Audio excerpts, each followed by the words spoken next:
तो नमस्कार दोस्तों, कैसे हैं आप सब। मैं उम्मीद करता हूं आप सभी अच्छे होंगे और मैं आज फिर से आ गया हूं कुछ डरावनी कहानियों के साथ। तो अगर आपको डरावनी कहानियां सुनना पसंद है और आपने अगर हमारे चैनल को सब्सक्राइब नहीं किया है तो मैं यही कहूँगा कि आप नीचे दिए गए लाल बटन को प्रेस करके हमारे चैनल को सब्सक्राइब कर लें और साथ ही साथ नोटिफिकेशन बेल को भी ऑन कर लें ताकि आपको हमारी न्यू वीडियोस की नोटिफिकेशन मिलती रहे। तो इसी के साथ बिना किसी देरी के शुरू करते हैं।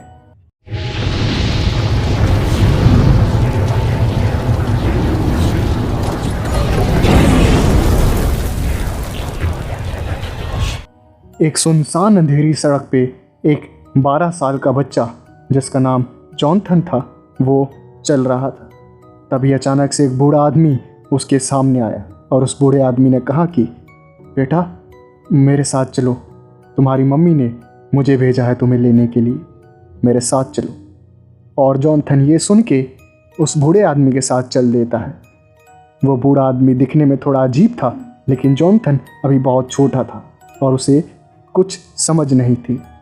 वो उस बूढ़े आदमी के साथ चल देता है और वो जब सुनसान रास्ते पे चल रहे थे तभी अचानक से कुछ जानवरों की आवाज़ उन्हें सुनाई देती है। आसपास जंगलों वाला इलाका था, इसलिए वो दोनों घबरा जाते हैं और वो दोनों भागकर एक खंडहर सी जगह में छुप जाते हैं। वो बाहर खंडहर के झांक के देखते हैं तो एक भेड़ियों का झुंड उस खंडहर को घेर के खड़ा था और वो दोनों डिसाइड करते हैं कि वो तब तक बाहर नहीं निकलेंगे जब तक वो भेड़ियों का झुंड वहाँ से चला ना जाए। वो दोनों अंदर बैठ के इंतज़ार कर रहे होते हैं उस भेड़िए के झुंड का जाने का। तभी अचानक से जॉनथन कहता है कि अंकल, क्या आपको कहानियाँ सुनना पसंद है? क्या मैं आपको कहानियाँ सुनाऊं? जिसके जवाब में वो बूढ़ा आदमी हाँ में सर हिलाता है और फिर जॉनथन कहानी सुनाता है।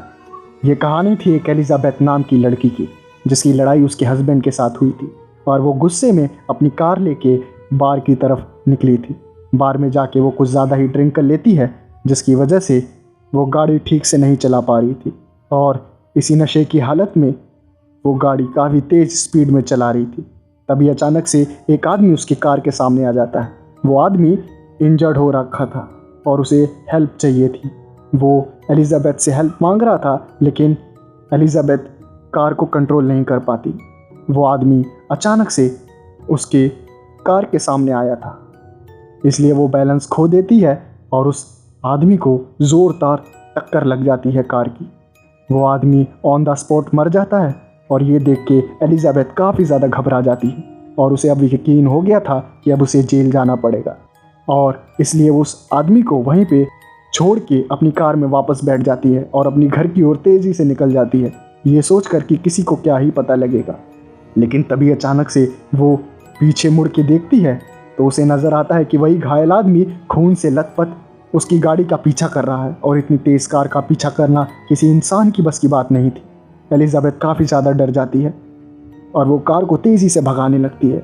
लेकिन तभी अचानक से वो आदमी कार की पीछे वाली सीट पे आ जाता है और एलिजाबेथ के कान में एक ही बात कहता है, तुम जीने के लायक नहीं हो, तुम्हें मरना पड़ेगा। और इतनी डरावनी आवाज़ सुन के एलिजाबेथ फिर से कार से कंट्रोल खो देती है और कार एक पेड़ पे ज़ोरदार तरीके से टकरा जाती है। फिर एलिजाबेथ कार को वापस से स्टार्ट करने की कोशिश करती है लेकिन कार बिल्कुल स्टार्ट नहीं होती और वो कार से निकल के पैदल ही घर की तरफ भागने लगती है। वो भागते भागते अपने घर की तरफ पहुंचती है और अपने घर का दरवाज़ा खोलने के लिए हाथ उसने बढ़ाया ही होता है, तभी अचानक से उसके हाथ पैर ठंडे हो जाते हैं और वो एक तरीके से पूरी तरह जम जाती है। तभी कानों में उसकी एक आवाज़ आती है, इतने जल्दी कहाँ है? तुम्हारे जैसे लोगों की जगह पृथ्वी पे नहीं, नर्क में है। और उसे एक जोरदार झटका लगता है और वो देखती है कि वो अभी भी अपनी कार में है और उसकी कार वहीं सुनसान रास्ते पे एक पेड़ से टकराई हुई है।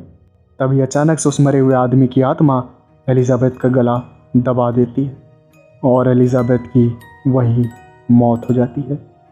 ऐसी कहानियाँ सुनने के बाद वो बूढ़ा आदमी काफ़ी ज़्यादा हैरान हो जाता है कि इतने छोटा बच्चा ऐसी कहानियाँ कैसे सुना सकता है।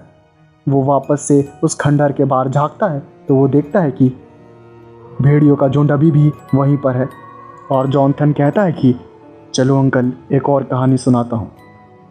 ये कहानी है स्टीफन नाम की एक चोर की, जिसका काम ही चोरी करना था। वो रात के अंधेरों में निकलता था और अकेले घूम रहे लोगों से लूटपाट करता था। ऐसी ही एक रात वो निकला था चोरी के लिए। तभी अचानक से एक अंधेरी गली में उसे एक लड़की नज़र आती है। उस लड़की के पास काफ़ी कीमती सामान नज़र आ रहा था और फिर अकेली लड़की को ऐसे देखकर स्टीफेंस उसकी तरफ बढ़ने लगता है और उसका पीछा करने लगता है और एक मौके की तलाश करने लगता है कि कब एक अकेला सुनसान रास्ता आए और वो उस लड़की को लूट ले। वो उस लड़की का लगातार पीछा करता है और एक ऐसी जगह पे पहुंच जाता है जो कि पूरी तरीके से सुनसान थी। और जॉनथन सोचता है कि इससे अच्छा मौका नहीं हो सकता और वो तुरंत भागकर उस लड़की को पकड़ने वाला था। तभी अचानक से वो देखता है कि उसका हाथ उस लड़की के आर पार निकल जाता है और ये देखकर स्टीफेंस काफ़ी ज़्यादा हैरान हो जाता है और उसके पसीने छूट जाते हैं। आसपास कोई भी नहीं था और अब वो लड़की पीछे मुड़ती है और कहती है कि तुम्हें क्या लगता है तुम ही सिर्फ चालाक हो? तुमने मुझे मार दिया, आज मरने की बारी तुम्हारी है। स्टीफेंस वहाँ से उठकर भागने लगता है, लेकिन वो जितनी भी कोशिश कर ले उसके पैरों में जैसे जंजीरें बंधी हुई थी। वो वहाँ से भाग ही नहीं पाता और आखिर में वहीं गिर जाता है और रहम की भीख मांगने लगता है। वो लड़की उसके पास आती है और फिर स्टीफेंस उसका चेहरा देखता है और फिर उसे याद आता है कि कुछ दिनों पहले स्टीफेंस ने उस लड़की को ऐसी ही एक सुनसान जगह पे रोककर लूट लिया था और वो किसी को बता ना दे, इसलिए उसने उस लड़की का मर्डर कर दिया था। और एक मरी हुई लड़की 3-4 दिन बाद कैसे वापस आ सकती है, ये सोचकर उसका दिल बैठने लगता है और वो लड़की स्टीफेंस को देख के हंसने लगती है। स्टीफेंस इतनी भयानक मंजर को देख नहीं पाता और उसे हार्ट अटैक आ जाता है और उसकी मौत वहीं हो जाती है। अब वो बूढ़ा आदमी काफ़ी ज़्यादा हैरान और घबरा भी रहा था उस बच्चे से, क्योंकि उस 12 साल के बच्चे के मुंह से ऐसी डरावनी कहानियाँ सुनना बिल्कुल भी आम बात नहीं थी। और बूढ़ा आदमी वापस से बाहर खंडहर के झांकता है तो वो देखता है कि वो भेड़ियों का झुंड अभी भी है। और जॉनथन कहता है कि लगता है अंकल ये भेड़िए इतनी जल्दी नहीं जाने वाले। कोई बात नहीं, चलो एक और कहानी सुनाता हूँ। ये कहानी है 2 दोस्तों की जिनका नाम मार्क और स्टीव था। मार्क एक बहुत ही अमीर लड़का था, उसके फादर बहुत ही ज़्यादा अमीर थे, लेकिन वहीं पे स्टीव एक गरीब परिवार का बेटा था। लेकिन ये बात कभी उनकी दोस्ती के बीच में नहीं आई। वो दोनों बिल्कुल भाई की तरह रहते थे। स्टीव के फादर स्टैचू बनाने का काम करते थे और वहीं मार्क के फादर एक बहुत ही बड़े एंटीक शॉप के ओनर थे। धीरे धीरे वो बड़े हुए। मार्क ने अपने फादर की शॉप को संभाला और वहीं पर दूसरी तरफ स्टीव ने अपने फादर का मूर्ति बनाने का काम संभाला। स्टीव ने मार्क को उसके बर्थडे पे एक स्टैचू गिफ्ट किया जो कि स्टीव ने अपने हाथों से बड़े प्यार से बनाया था और ये बात कही थी कि मैं हमेशा तुम्हारे साथ रहूँगा और मर भी गया तो इस स्टैचू के रूप में तुम्हारे साथ रहूँगा। ये बात सुन के मार्क काफ़ी ज़्यादा गुस्सा होता है और वो कहता है कि इतनी जल्दी तो तू नहीं मरने वाला, भगवान अच्छे लोगों को जल्दी बुलाता है और तू कैसा है मैं तो जानता ही। और दोनों हंसने लगते हैं।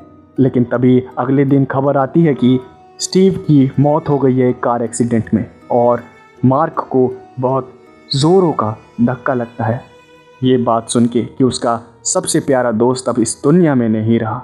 लेकिन उसके पास एक आखिरी निशानी थी, वही स्टैचू जो कि स्टीव ने बड़े प्यार से बना के दिया था और वो अब उस स्टैचू को काफ़ी संभाल के रखने लगा। ऐसे ही एक रात मार्क अपनी शॉप को बंद करने वाला था, तभी अचानक से कुछ गुंडे रिवॉल्वर लेके मार्क की शॉप में घुस जाते हैं और लूटपाट मचा देते हैं। वो गन के पॉइंट पे सारी चीज़ें लूट लेते हैं और मार्क बेबस असहाय देखता रहता है। लेकिन हर चीज़ लूटने के बाद उन चोरों की नज़र उस स्टैचू पे पड़ती है जो कि स्टीव ने दिया था और वो उसे भी चुराने लगते हैं। लेकिन ये देखकर मार्क अब रोक नहीं पाता खुद को और हाथापाई करने लगता है चोरों से। और चोर मार्क के सर पे अपनी गन की नक्कल से बहुत ज़ोरों से वार करते हैं, जिसकी वजह से वो वहीं पे बेहोश हो जाता है और वो स्टैचू को अपने साथ गाड़ी में रख के वहाँ से चले जाते हैं। लेकिन खेल तो अभी शुरू हुआ था। वो सारे चोर देखते हैं कि वो स्टैचू अपने आप जिंदा हो रहा था और वो काफ़ी ज़्यादा गुस्से में था और वो एक एक करके उन चारों चोरों का सर उखाड़ देता है और जितना भी सामान उन्होंने लूटा था वापस शॉप में रख देता है और अपनी जगह पे एक और बार खड़ा हो जाता है। और इस बार उसके हाथ में 4 सर थे उन चोरों के। मार्क होश में आता है और वो ये सब देख के हैरान हो जाता है और उसे पता चल जाता है कि ये सब किसने किया है। वो आसमान की ओर देखता है और स्टीव को थैंक्स बोलता है और इसी के साथ जॉनथन कहानी सुनाना बंद करता है। और फिर वो बूढ़ा आदमी बाहर एक और बार देखता है तो अब वो भेड़िए वहाँ से जा चुके थे और इसी बात का फ़ायदा उठा के वो वहाँ से चल देता है जॉनथन को लेके और वो जॉनथन को एक ऐसी जगह पे ले जाता है जो कि काफ़ी ज़्यादा सुनसान इलाके में थी। वो बूढ़ा आदमी जॉनथन की शक्ल पे एक मास्क लगा देता है और कहता है कि चिल्लाना मत। और फिर जॉनथन को पता चलता है कि ये बूढ़ा आदमी एक साइको किलर है जो कि बच्चों को ढूंढ ढूंढ के मारता है। और वो बूढ़ा आदमी पागलों की तरह हंसने लगता है और कहता है कि चलो बेटा, तुम्हारा अंत अब आ गया है। और जॉनथन कहता है कि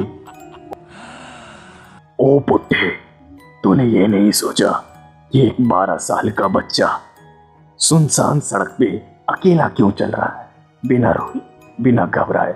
हाँ, वो बूढ़ा आदमी आवाज़ में इस बदलाव को देख के थोड़ा घबरा जाता है और जॉनथन हंसते हुए उस मास्क को उतारता है और फिर उस बूढ़े आदमी को पता चलता है कि वो बच्चा और कोई नहीं, सेटन है जो कि अब उसे हेल में लेने के लिए आया है।